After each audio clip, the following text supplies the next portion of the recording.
County TV. I'm Perry Williams, and once again, it's the Gilbert Show. Welcome, Coach. Hi, everybody.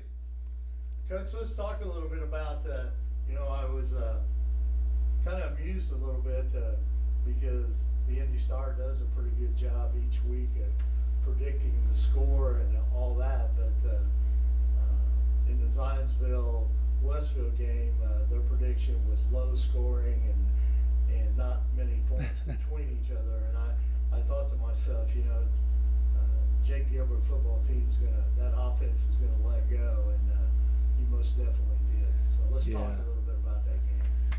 Well, I think there was pretty good defense out there. I felt like we played really good defense. We only gave up one play over 15 yards the entire night, but just the way the game happened, there were short fields for the offenses, so that usually leads to points. We blocked a punt, gave us a short field and scored. We forced a fumble on a kickoff, gave us a short field and scored. We fumbled the ball, gave them a short field, they scored. We threw an interception off a tip pass, gave them a short field, we scored, and we scored once on defense.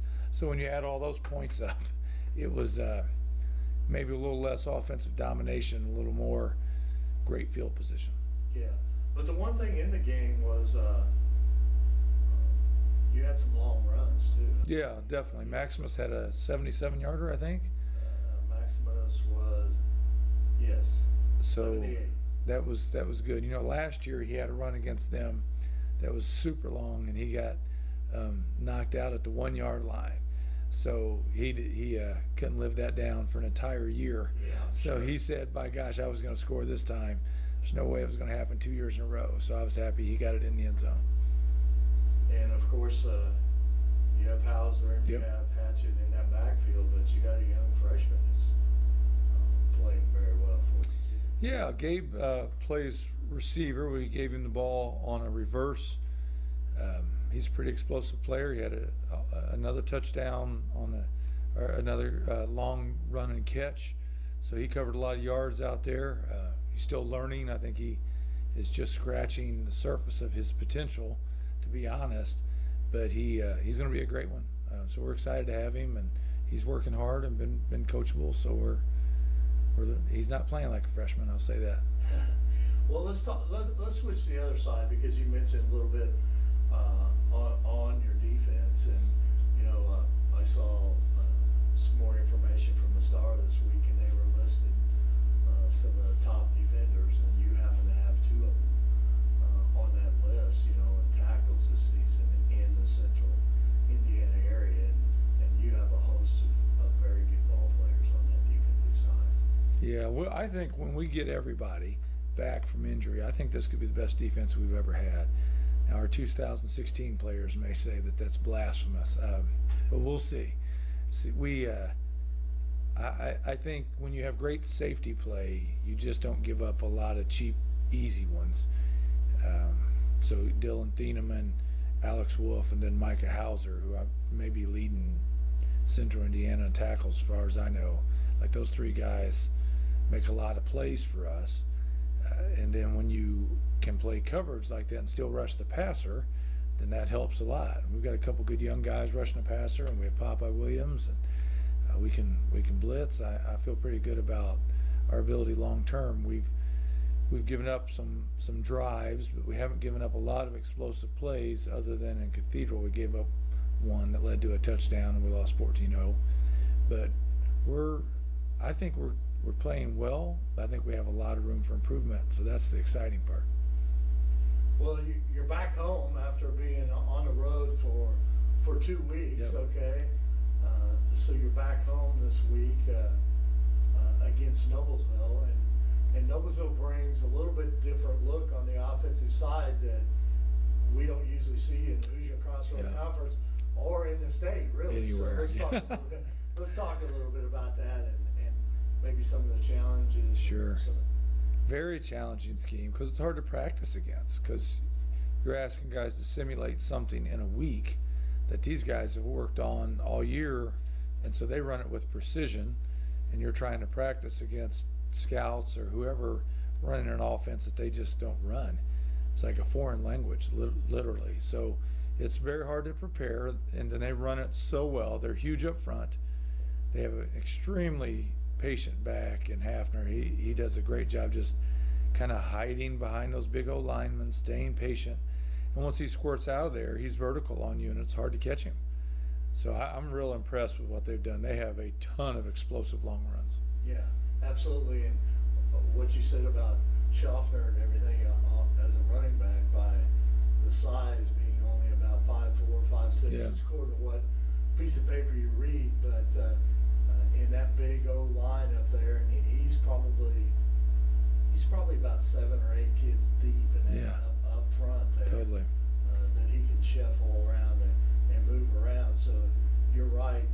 Logan just pops out of there. Logan is an excellent player. Yeah, yes. I remember him catching my eye last year in the JV game, but I've been really impressed. So it's going to be a hard offense to stop. Now the Millers on the defensive side, I happened to broadcast the Noblesville Fishers game, and I thought, of course, Adam Metzler's been there for a while in Noblesville, and that defense is kind of like it bends, but it doesn't break most of the time. So they play a pretty good defense, and they made some pretty good stops in that ball game. Yeah. Against a good Fishers team. So. Yeah, Fishers has some firepower on offense, so that was impressive by the Noblesville defense. All the respect in the world for Coach Sharp. Coach Metzler, he has defended us, through multiple head coaches. He's been a defense coordinator at Noblesville, and we think he's a tremendous coach. So we have had close games against Noblesville for years, and he's been the defensive architect for all of those. So there's been several times where we feel like Noblesville has defended us well. So he knows something about how to defend us, and I would just say that we have all the respect in the world for his coaching. He always has his guys ready to play and ready to defend us. Yeah. Now, Coach, I know you mentioned that you haven't been at full strength, and it sounds like who knows this week, okay? Because injuries are day by day, but it should be a very good football game this week on both sides. We're getting closer because we have some guys starting to come back from spring injuries, guys who had a surgery from another sport injury, things like that are starting to appear and able to play a little bit. So we're still maybe a couple weeks out, but I'm pretty excited just to have them out there in a helmet and getting ready. So we don't have everybody back, but we're closer than we were a couple weeks ago when we started the season. So I think it's gonna be a great game, great weather, great turnout by the fans. People are excited about Noblesville football, and they should be. And hopefully the Rocks fans are excited about our team too. Well, I'm sure that we're going to see a very big crowd over here at Westfield this week. And of course, Hamilton County TV will broadcast this game against Noblesville. And so we're excited to be here because this is always a great atmosphere. I mean, it's one of the best places in the state as far as to broadcast a football game from or to watch a football game from. So hats off to you guys and the administration for all you've done over here to make this a unique facilities, because for a long time, even when you first came here, I know it wasn't great. You did not come because of the facilities. No. It was unique in other ways. Yeah, absolutely. So we're beyond grateful. Just the commitment that has taken place over the years. Dr. McGuire, when she was our principal, Bill Davis, when he was our athletic director, and now that has continued with Andy Tebby and Alicia Denniston. And I truly believe you could say we have the best weight room and the best stadium in Indiana. So what an honor to coach here. Yeah. Well, thanks a lot, Coach. I appreciate you taking time out of your busy schedule, because I know you're very, very busy this time of year. So thank you as always, and it's great to be here. Well, it's an honor. So thank you. Go Rocks.